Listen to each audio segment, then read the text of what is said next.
Hey everybody, and welcome to Chapter 7. This chapter we're going to be talking about survey methods. So mostly what I think a lot of people, whenever they think about like psychological research, think about like taking surveys and doing self-report, on a scale of 1 to 5, indicate how strongly you agree with this following statement. Those kind of ideas, that's what we're looking at in this chapter. So what I want us to kind of get out of this is to answer these 3 questions. So what makes a good survey question, what makes a bad survey question, and what's the best way to administer your surveys to make sure that you don't get a biased sample. So in this video, I think that we have maybe a little bit less or a little bit fewer topics compared to previous chapters. So I'm going to try to aim for about 45 minutes instead of a full hour for this video, just to give you a heads up that it's a little bit smaller. And you'll see this in the textbook too. The textbook readings are a little bit shorter than they were for the previous 2 chapters.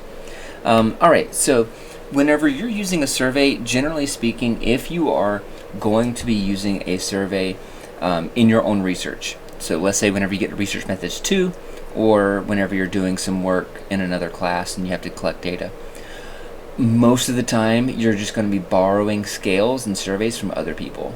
So you're just going to be like using what other people have used. These questions have already been formatted, they've already been created, and that can be a little bit boring for people because I think people like to create questions. So most times you're going to be borrowing other people's stuff. If you're interested in questions about sleep, you'll probably be using the Pittsburgh Sleep Questionnaire Inventory, or you might be using the Insomnia Severity Index, but very unlikely you'll create your own sleep scale, just because then you have to like go through psychometrical properties to make sure it's valid and reliable, which we talked about in previous chapters, right? So you'd have to demonstrate all that stuff. Anyways, this is just to say that whenever we are going over these concepts, some of these you're going to be using, some of them you're not going to be using. But I think that knowing what makes a good question can help you, even if you don't make your own survey. It'll at least get you thinking about what kinds of survey questions you want in your own research, and how to make sure that they're actually asking the questions you think they are asking. So the 3 things to keep in mind are going to be the formats of the questions, the way they are worded, and the way they are administered. So we'll look at each of those 3. So let's start here with the first one, choosing the question formats. The textbook goes over a couple of these, but I'm going to give you an extra one too. So the first one that we have here is the open-ended question. So an open-ended question is exactly what it sounds like. You ask a question and you allow the participant to respond in whatever way they want to.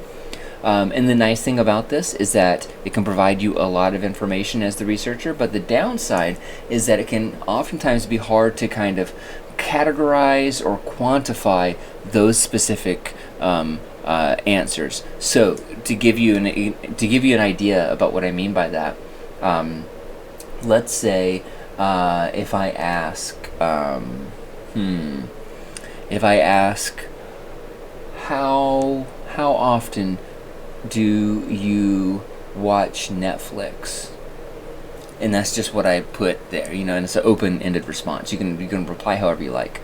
The downside of that is the participant can say 12 hours. Okay, well, do they mean 12 hours in a day or 12 hours in a week? Or 12 hours in their lifetime? It's really hard to kind of disentangle that.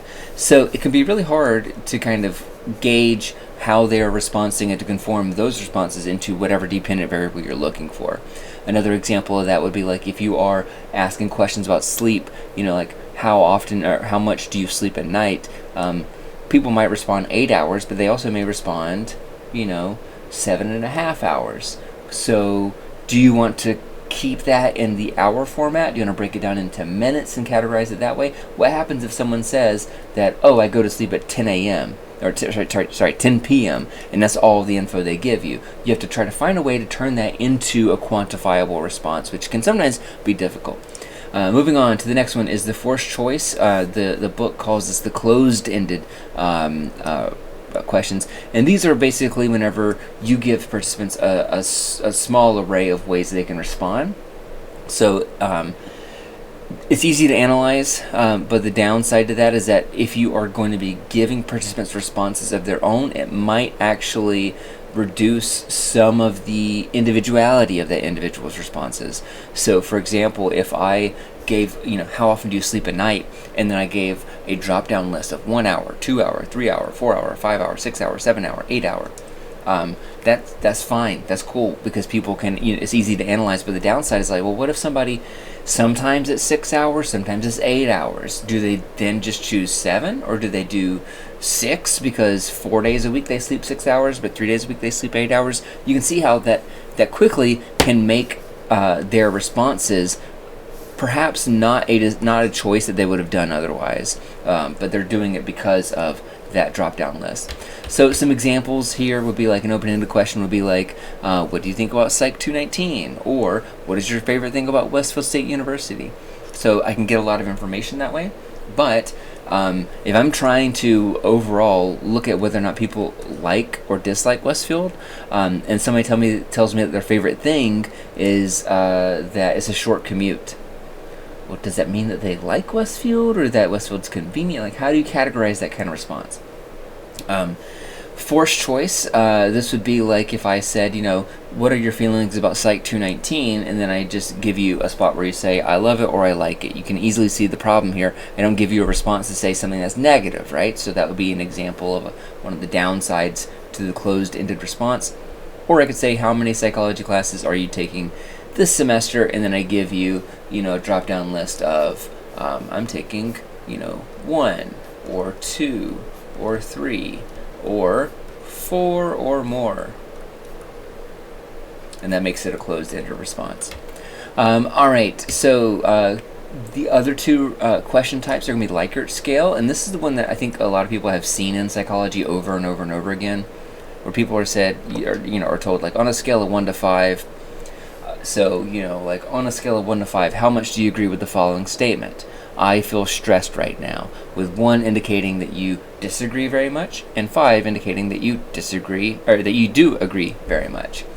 Again, like the closed choice answers, or closed-ended answers, these are easy to analyze. A lot of times it's just like adding the scale up, but the downside is that sometimes it can be hard to draw conclusions from these kinds of questions that you're asking people. If you're just asking people about their attitudes on stuff, you might have to try to generalize to some pretty complex, behaviors just based on that self-report scale, and that's not always easy to do whenever you're using a scale like that. And then finally we have semantic differential, and semantic differential is very, very similar to Likert scale. The only difference here is that the Likert scale is then going to change that instead of saying, like, I agree very much, as like one of the, if that's like 5, as 5 is like I agree very much, and 1 is that I disagree, right? That this scale, the semantic differential, would be something like let me think. So if you this is gonna be a weird example. If you've ever done like a restaurant feedback questionnaire to try to get like that free biscuit, or that free quarter pounder or whatever for finishing the survey, you'll get a lot of semantic differentials where people will say, like, how was, I feel like it's annoying for me to write this out, I'm sorry. How was your meal today? And then the responses are delicious, fine, or bad, right? So that it gives you some idea of the ordering here, but really what we're doing is we're using adjectives to try to say what participants might be feeling and allow them to choose, and so that makes it semantic differential. All right, so some examples of this. So Likert scale will be on a scale of 1 to 7, with 1 being not at all like me and 7 being very much like me. Rate the following statements: I enjoy Psych 219. I hate Psych 219. I find television a good distraction in my daily life, or I am often overwhelmed by the work I need to do. And the semantic differential, we could say, like, on a scale, how would you rate your Uber driver on a scale of 1 to 5, with 1 being horrible and 5 being best ever? And so you can see that we're relying here on adjectives to kind of carry the weight of that scale. And that's what makes it semantic differential. Or, how difficult do you find math on a scale of 1, super easy, to 10, impossible? So here again, we're using adjectives to mostly do the heavy lifting for those questions. So it's very similar to Likert scale. The Likert scale, the biggest difference, if you're curious, is that the scale, whether it be 1 to 7, 1 to 5, 1 to 9, or whatever, is a continuum. It is a spectrum, and it is kind of like a, where you should be able to see the intervals between these responses, whereas with semantic differential, it's not always the case. All right, so the second thing I want us to be thinking about whenever we are looking at survey responses or survey methods is how to write sorry, I'm tripping over my words tonight. Writing a well-worded question. And some of these are going to seem kind of obvious. So, for example, a leading question. We don't want a leading question. You know what a leading question is. A leading question is whenever you frame a question to like so that it encourages a specific response. So, if I were to say, don't you agree that psychology is a science? That is a leading question, because the way that I phrase it, don't you agree, puts pressure on the participant to respond in the affirmative. So that would be an example of a leading question. So do you agree with voting ID laws that will prevent eligible voters from voting? So lots of conversations in the country about voting laws and stuff like that, and so you might see a question like this, and you can imagine that this particular question, when it's worded this way, is meant to discourage voter ID laws, right? Because the way that this is worded, voter ID laws that will prevent eligible voters from voting, and so that makes it sound like disenfranchisement. So you have to be careful whenever you are looking at these kinds of questions to see if they are loaded, if they are leading, if they are if they are biased in some way, because usually those are done in bad faith, right? That whoever's coming up with this poll has a certain kind of perspective or bias that they are wanting to curry favor with, or try to demonstrate its popularity. The next, we got double-barreled questions. So double-barreled questions is whenever you ask two questions in one, kind of by accident. So for example, if I asked you, do you enjoy swimming and wearing sunscreen? Those are two separate questions. If you were to answer yes, that means that you enjoy swimming and you wear sunscreen.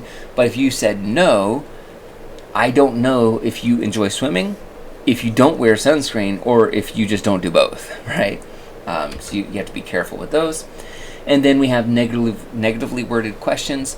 And negatively worded questions is whenever you add some negative modifiers, usually a double negative or triple negative, and it makes it really confusing. So for example, people who do not drive with a suspended license should never be punished. Agree or disagree? Okay, so what does this mean? If the no's cancel each other out, right? People who drive with a suspended license should be punished. That is, that's the question there, and that feels a little bit different than people who do not drive with a suspended license should never be punished. And then finally, question order. You have to make sure that the questions that you are presenting are done in a thoughtful way, so as not to bias or change the responses for future responses. The textbook gives a really interesting example of this, where they had participants do two questionnaires. One was a questionnaire about, I think, kind of like life satisfaction, and the second questionnaire was about dating history and how recent dates have gone.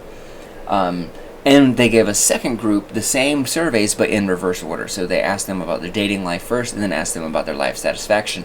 And what they found is that those that asked about dating first seemed to report life satisfaction lower than whenever people were presented with the life satisfaction first. So it's kind of like answering all those questions about dating got people in a bad mood, or got them thinking about romantic failures, and so that ended up with they responded more negatively on their life satisfaction. All right, sorry, I just need to take a quick water break, and we're at the 15-minute mark, so we're kind of this is a good time to pause and get yourself some water or tea or whatever. Okay, let's talk about encouraging accuracy. So let's say that you have done a really good job. You've been really thoughtful about the kinds of questions that you're asking and the manner in which you are asking them. So you've made sure you don't have any leading questions. You're using Likert scale like a pro. There's still more you have to worry about with your survey methods. And really, we have to try to make sure that people are willing to be honest and accurate on their surveys, and that's not always hard to do. Chances are you've taken an online survey, right? I know at least whenever you're registering at Westfield, you have to take all kinds of surveys and you know, like training modules and stuff like that. Do you ever read all those? Do you ever listen to all of those? I don't think that most people do, especially when they are presented online. If you have a questionnaire that's online, because it's online, it's very easy to kind of skip through it and to not pay too much attention with it. Because people's days are very busy, they get distracted very easily. So one of the things that you have to worry about as a researcher is making sure that your survey encourages honesty and accuracy whenever you can. So here are a couple of pitfalls to look out for. One is response sets. Response sets basically means that sometimes you're going to find that people just get bored and they just start responding with whatever. So they're making these random responses. Or maybe they're doing A, B, C, D, E, A, B, C, D, E, A, B, C, D, E. Or maybe they're doing A, B, A, B, C, B, D, B, you know, whatever. So one way to try to address that is to try to make the survey kind of interesting and give them realistic breaks and not have them to be too long. Those things can help make sure that people don't get bored and then just start responding at random. The next thing to worry about is acquiescence. And acquiescence is whenever people kind of get into this rhythm where they just respond yes or agree with most things. And this is something that some people do more than others. You could also have the opposite, where some people have a bias to respond no. Some people have a bias to respond yes. Me personally, I have a bias to, when I'm filling out these surveys, I very rarely go to the extremes. If it's a scale of 1 to 5, I very rarely do a 1 or a 5 because I just get in my head about it. So you might have participants that have their own kind of individual idiosyncrasies in terms of the way they respond to these surveys. The way to kind of counteract that is to balance the questionnaire with kind of a mix of both positive and negative statements. So here's why that's important. Let's say that you ask somebody, do you enjoy cooking on a scale of 1 to 5? And you have somebody who typically responds yes, so they're going to be responding 4 or 5 most of the time.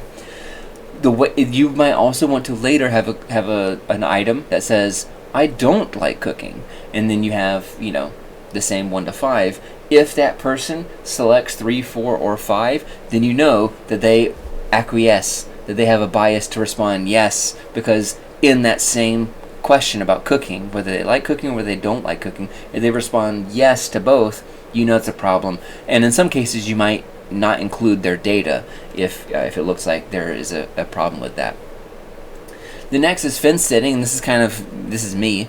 Fence sitting is where you kind of respond in the middle of the scale for most of the questions, or I don't know, or I can't say for most of those.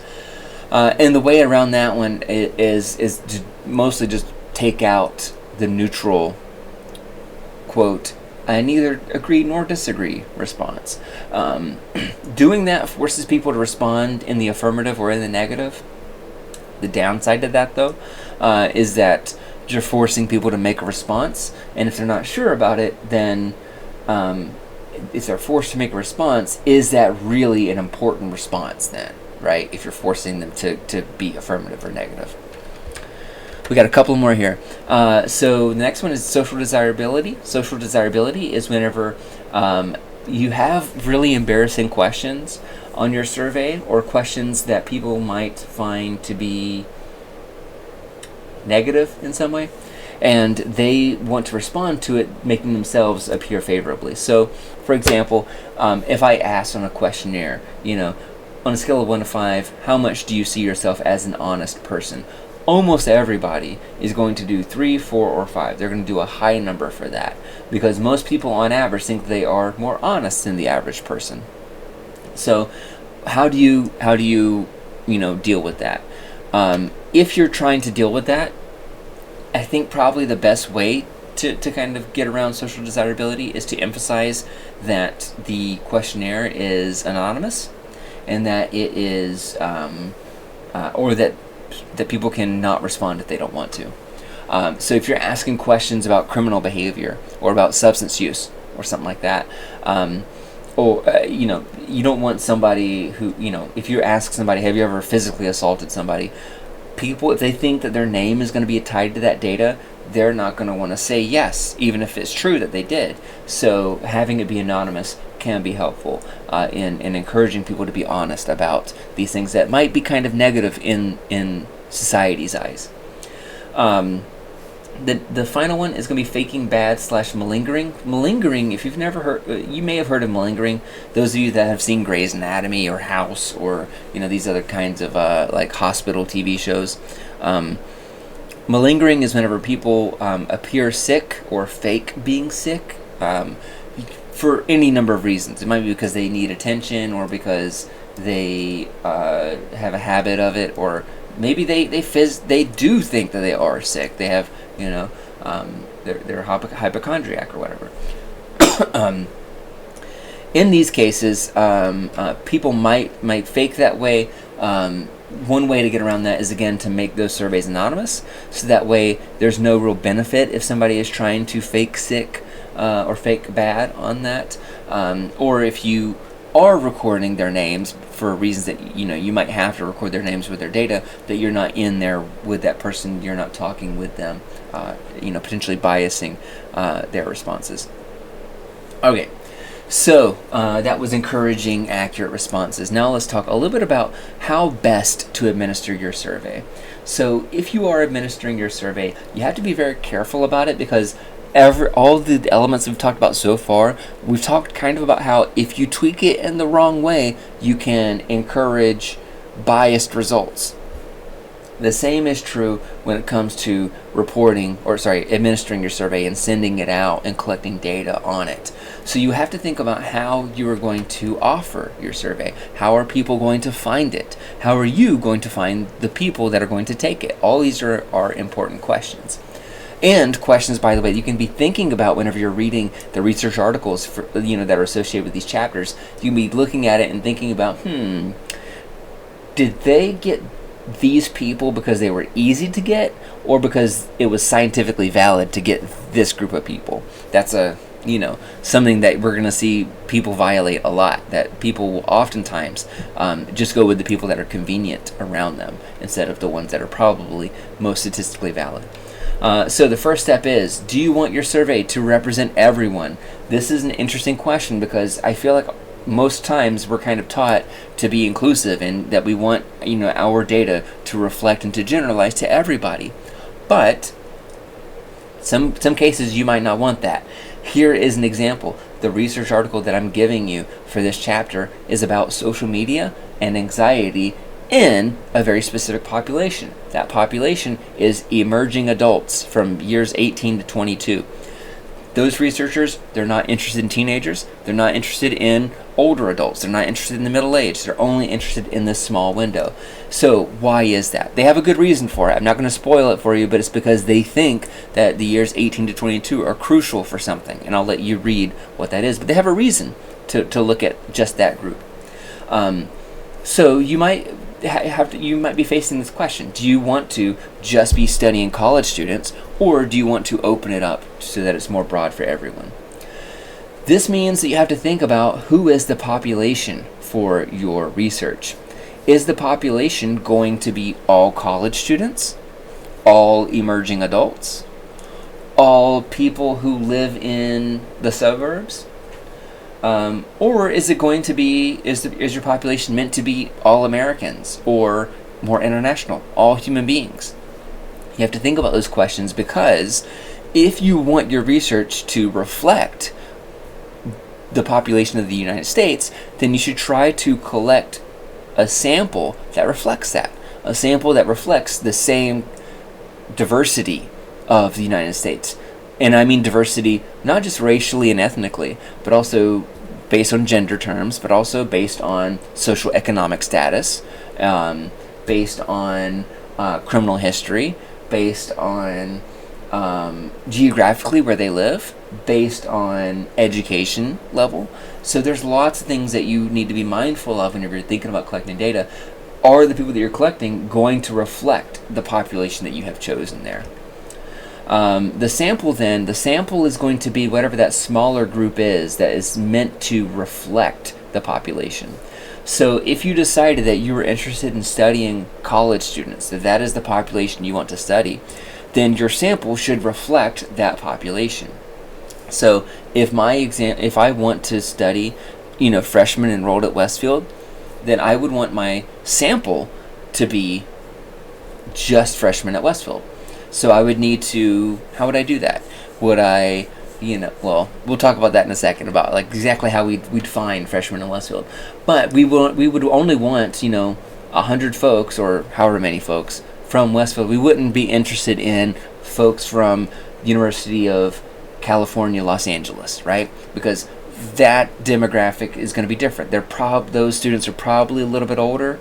Those students they probably have different social economic status. They probably have, they certainly have different geographical regionalities. And so, does that make sense? That why if you identify that your folks are at Westfield, then you'll be collecting data from folks at Westfield and not extending it to all colleges. But if you're interested in generalizing this to all college students, then maybe you should think about administering that survey to places like Los Angeles.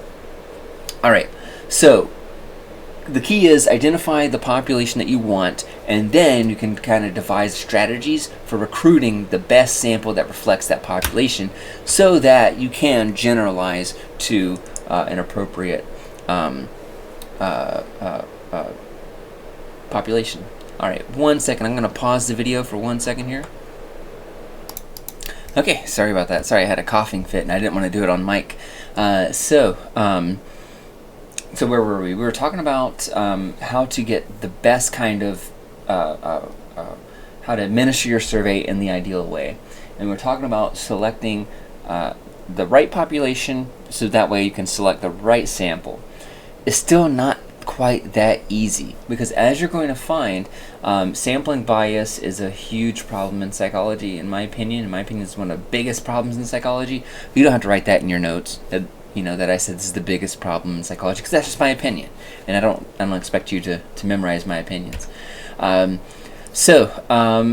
say that we were interested in collecting, those 100 freshmen that I mentioned. That's going to be your sample. So how do you get 100 students? The way that we typically do that, at least here at Westfield, is that we give 100 students in a Psych 101 class that survey, if we're trying to look at, first year students. So is that an unbiased sample? No, you got to say it first. I'm not going to answer it for you. You have to say it, right? So on the count of 3, is it an unbiased sample? We'll say it together. 1, 2, 3.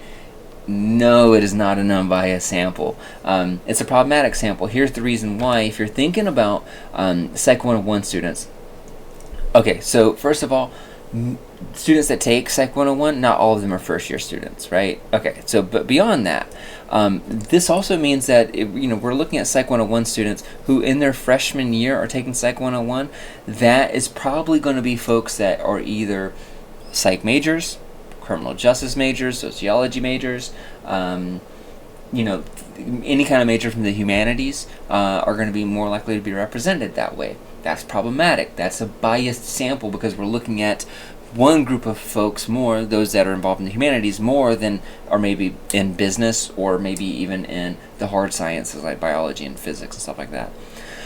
So what would be a better way of doing that, right? So what would be a better way to select 100 students? I think one way that we could do that, you call up the registrar at Westfield. You know how easy it is to get a hold of the registrar, and then you say, hey, can you look at that list of of however many first year students we have, and can you send me the email addresses of 100 random ones? Okay, doing that is really hard, right? Because you have to make a contact with the registrar. You have to hope that they are able to put that together and that they're willing to put that together with their busy schedules. That's a really big pain in the butt, right? So you can see why it's much easier to do this first one, but how that also means that we open our sample up to bias, and that can be tricky, because we want to avoid that. We want to be as objective as possible. All right, so here is an example of sampling bias. This data set is pretty old, I will admit, because and I didn't notice this until I put it in the slides. It's from 2015, so it's like 10 years old or whatever. But what we're looking at here are the rates of responding whenever we have people who have landline phones in their home or a wireless, those that only have wireless, or those that don't have any phone at all. And what this figure is trying to show are these rates here. So on average, at this time in America, in 2015, that roughly half of everybody, 48%, had either a landline phone or a wireless phone. Roughly half of folks had just wireless, and about 3% had no phone. I bet those numbers are different today, though, right? I bet that those numbers are going to be, this number right here, 48.3, I bet that's got to be at least 60% now, right? Like, that's got to be pretty high. But either way, that is important to know, because let's say that you're giving your study over the phone. A lot of times those used to be done, just over landline phones. That means that this group right here, would be more likely to be contacted than these other two groups. Now, as you know, we get a lot of spam on our phones at all hours now. So now it might be that they're targeting wireless phones, which means that maybe people that have just cell phones are more likely to respond in surveys, which means that those that don't have any phones are the ones that are getting excluded from that research, which is a problem. So even thinking about things as simple as who has internet access or who has access to phones can change the way that you administer your survey, because if you're just doing it through email, if you're just doing it through phone, you're going to exclude people. Is that something you are comfortable with doing, right? Yeah, it's tough. It's tough to answer those questions, because it's really hard to get an unbiased sample, but these are some of the kind of obstacles that we face in order to do so. Here's another example, a convenience sample. So convenience samples are probably the most common samples that are done in research, which is why a lot of times, if you look at the methods section and you look at who are the participants, they kind of come from two sources, either psychology students or some kind of online service like Amazon Mechanical Turk.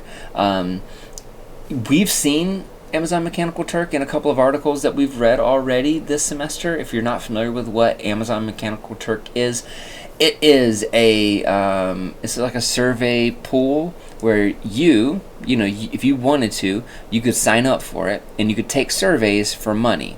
Now, surveys for money sounds great, but we're talking usually like, you answer a couple of questions, you get a couple of cents. You're not going to make minimum wage using Amazon Mechanical Turk. But it is something that you could do if you were just bored and wanted to make, some small bit of cash on the side. But that recruits people from all over the world, or all over the U.S., so it can be helpful to do that. But if you're doing that, you're only getting people who are likely to use Amazon Mechanical Turk, which are usually not representative of the population, right? People who use Amazon Mechanical Turk are generally going to be, their education levels are generally going to be high school diploma or less. They are often skew either very young or very old. So it's not necessarily a representative sample. Neither is psychology students. A lot of times this research looks at psychology students to make generalizations about how behavior works, but the problem with that is that college students don't represent, the whole population of the United States. That they are a very restricted age range, right? Usually about, 18 to 31 or so. What else? And if we're talking psychology, it's a very gendered dynamic. And some of you I've seen have even mentioned that in your discussions about how oftentimes there's more women than there is men. And the reason for that is because there's usually more women psychology majors than men psychology majors. So why do we get those then? If we know that they are biased and bad, why do we continue to get them? Because they are easy, because they are affordable, because we can do it and we don't have to spend that much time doing it. We don't have to call up the registrar and ask them, to give us a list of names. So we have to be careful then about the conclusions that we draw. Will they actually, generalize to people who are 60 and above or 40 and above if we're just studying psychology students for our questions about, depression or memory or attention or whatever. The next is self-selection, and self-selection is whenever people opt in, they volunteer in for that research experience, for that survey that they are taking. This is usually going to be seen online. You see it a lot with political polls or with polls that celebrities put up. So, for example, if Fox News releases a poll, you probably know the political alignment of most of the people responding in that poll. If MSNBC sponsors a poll, you can probably guess the political alignment of the majority of people who respond in that poll. So you should draw your conclusions from those polls very carefully. Likewise, if a celebrity goes on Twitter or on TikTok or whatever and administers a poll of their own, is going to be super, super biased, right? Because basically their followers are the ones that are seeing it, right? And so that is a biased sample already. And then the last thing that we're going to talk about are a couple of different probability sampling techniques. So this is, like some ways that you can try to do it. If you're trying to do a good job of sampling, here are some techniques that you might want to try. The first is random sampling. So random sampling would be that you try to pick a sample and you want to be as random as possible to try to, pick a sample that reflects the variety of the United States. So let's say that you have 1,000 people sign up for your study, but you only need 100. Then you would do a random sample of that 1,000 people. So you would just at random pick 100 people, and based on some statistical laws that you'll learn about in Psych 308, maybe with me next semester if I'm offering it, stats for psychologists in case it's not clear, but you'll learn in that class that by getting a subset of a subset, that subset should still, as long as you have enough people in it, should be reflective of the broad demographics of the subset you chose it from. So that's okay if you get a smaller sample from a larger sample. As long as it's random, then you're okay. Stratified sampling, this is where instead of being truly random, you go out of your way to try to make a representative example. So instead of doing it at random, instead of getting 100 random folks, I'd say, okay, I want to get 50 men and 50 women, or something like, 48 men, 48 women, and 4 non-binary folks. So that way you're trying to make it representative of the broad population. You're not letting it go to chance. You would also then say, like, okay, I want to get, 50% of folks that have a college degree, 50% of folks that don't have a college degree. I want to get, 10% of upper class folks, 50% middle class folks, and 30% working class folks. That you're specifically going out of your way to say these are, the representative parameters that I am aiming for. So it's not totally random, right? Because you're already designating how many of each, demographic you're choosing. And then finally we have cluster, and cluster is where you try to be systematic in the way that you make it random. This is not as desirable, but it can sometimes be a little bit easier to perform, which is why it's kind of an option, but it's kind of like the worst of these three. This would be like if you need 100 folks and you're choosing, out of 1,000, then maybe you just kind of, go through and you pick every 10th person until you have 100. Doing it that way might be a way that you're trying to get it kind of random, but it's not totally random. And it doesn't take as long as choosing it by random either. So cluster does exist, it's just not as popular as these other two. And here's kind of a breakdown of kind of how you might get a sample of a population. So if we're starting with our population, we can either go into non-probability sampling, which is less than ideal, but sometimes we have to do it, because we don't have the resources or the time or the energy to do probability sampling. So that includes convenience sampling or a snowball sample, which is where you recruit people and those people are supposed to recruit people themselves to participate in the study. This is kind of like a pyramid scheme in that way. So it should be a pyramid sample instead of a snowball sample. Or we could look over at probability sample and look at some of the ones that we just talked about, like clustered or stratified or sample random sampling. And those are meant to be a little bit better representing the population, which is ideal. It's just that it takes longer to do that, and it's harder, costs more money. And that's all that I have here. The rest of the stuff that I have is just leftover slides, and I'm not going to go through that. So thank you so much for tuning in. I'm happy that this video was shorter than I have been going, especially because you can hear my voice is failing me. And unfortunately, I don't have a cute dog for you at the end here because they are already sleeping, and I don't want to wake them up. Yeah, I guess that's it.